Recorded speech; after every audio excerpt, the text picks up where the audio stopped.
Ladies, have you always wanted to feel closer to your partner? Well, I got some good news. This movie's just for you. Welcome back, horror fans. I'm Leo, and Bootube Breakdowns is here to save your scary movie night. Right off the bat, Together scores a 7.8 out of 10, landing it solidly in our Pumpkin King category. But here's the thing. I've already had to survive the will of an unfathomable terror in a cave just to get you this score, and in a few minutes, I'll show you exactly why this film earned its rating.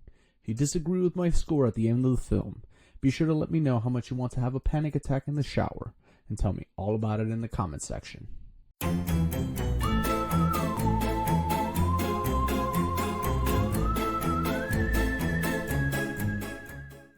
Together follows Tim and Millie, a married couple whose relationship is teetering as they move from city life to countryside home, which is meant to fix everything.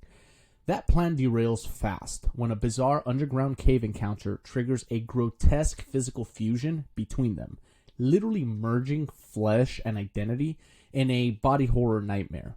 Their emotional codependency is made physical, forcing them into increasingly desperate and painful attempts to separate, all while navigating the rapid disintegration of their personal boundaries. The horrific core, limb-snatching, gooey prosthetics, and twisted intimacy doesn't feel like cheap shocks, but rather warped metaphors for losing yourself in someone else. Supporting characters like the neighbor Jamie hover on the margin, adding both foreboding and humanity to the couple's descent. Director Michael Shanks refuses to let horror overshadow the emotional collapse. Every grotesque set piece echoes relational collapse. The practical effects are inventive, funny, and gross in equal measure, and Franco and Brie sell every squirm with believable chemistry that's terrifying to watch. By the end, they've become one being, Tilly, creatively trapped in a surreal evolution that blurs identity and love with cultish ritual. The final image leaves you both nauseated and oddly moved, flashing a distorted version of Connection gone way too far. It's not just a body horror flick, it's a twisted, emotionally true exploration of codependency and a hell of a midnight movie ride.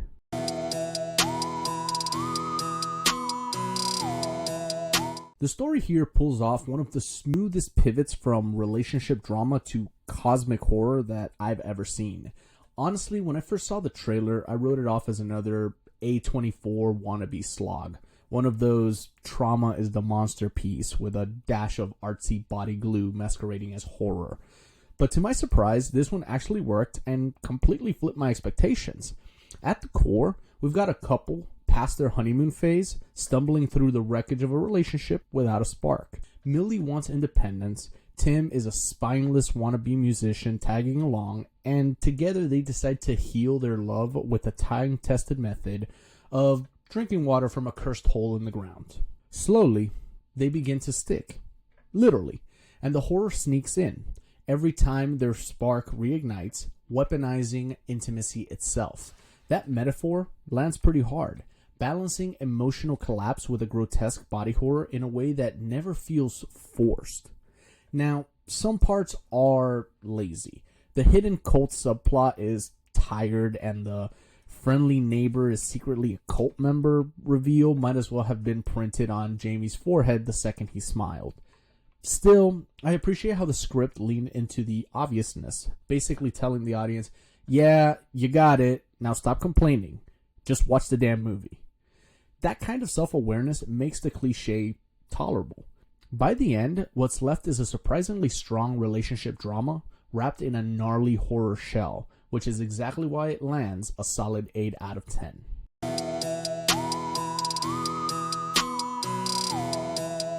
The pacing is also pretty solid overall, but it definitely limps in spots.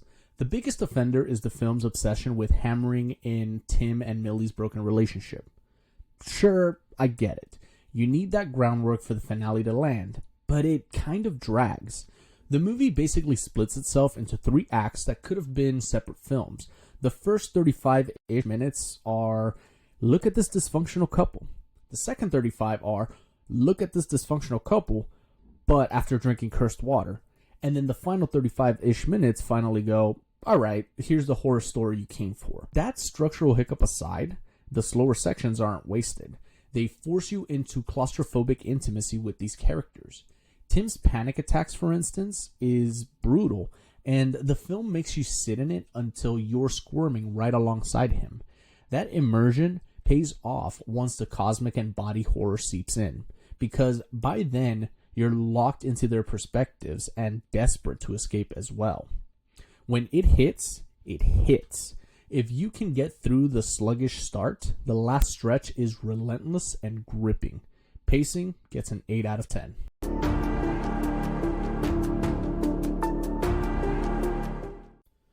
Wow, what a circus. This movie juggles cosmic horror, body horror, small town cult horror, psychological horror, and of course, the horror of watching Dave Franco act. Jokes aside, that's a lot of plates to spin, and the film only manages to keep a few of them from crashing.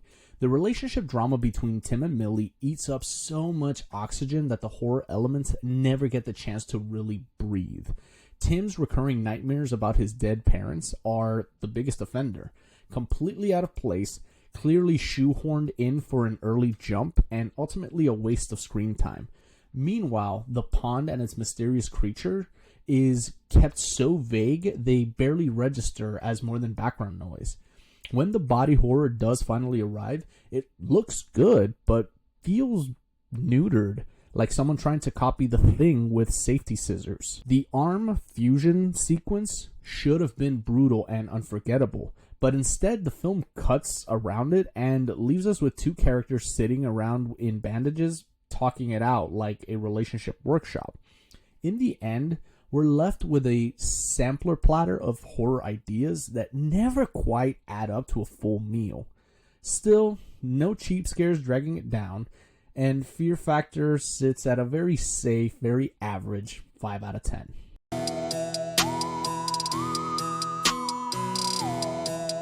This movie checked every box for pure fun. The fusion sequences were standout. Watching bones twist and shift under the skin was grotesque in the best way, and it never once looked cheap. The moments where Tim and Millie drifted in and out of consciousness, unintentionally mirroring each other's movements in all the wrong contexts, were both disturbing and a very clever use of the premise. Even though I've already trashed the Tim trauma subplot, I can't deny that the early scare with his demonic mother creeping out from under the covers landed perfectly, beautifully staged, and genuinely startling. The cave sequence with its withering tentacled monstrosity was pure Lovecraftian eye candy, a love letter to cosmic horror aesthetics. Then, just when the tension felt unbearable, we got the bathroom sex scene with a touch of horrific fusion, dark comedy at its finest. The film consistently blended disgust, shock, and humor without ever losing momentum. Every scene had some flavor of entertainment, whether scary, grotesque, or absurdly funny. For sheer enjoyment, this one's a winner. Fun factor gets a perfect 10 out of 10.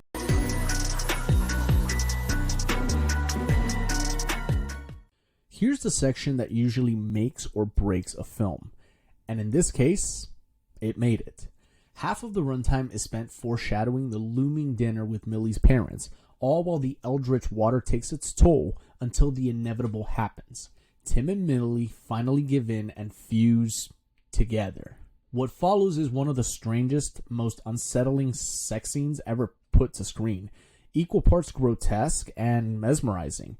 By the time the parents arrive, the couple has fully merged into a single entity, a perfect 50-50 split of both of them, which is ridiculous on paper, but visually jaw-dropping.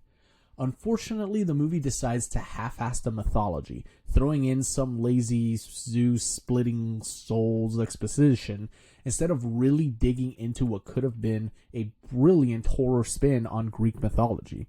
It's a wasted opportunity that leaves more questions than answers about the creature, the mechanics of the fusion, or why any of this is even happening. That said, the finale never goes off the rails or collapses under its own ambition. It lands steady, strange, and thematically consistent. Silly? Yes, but very satisfying.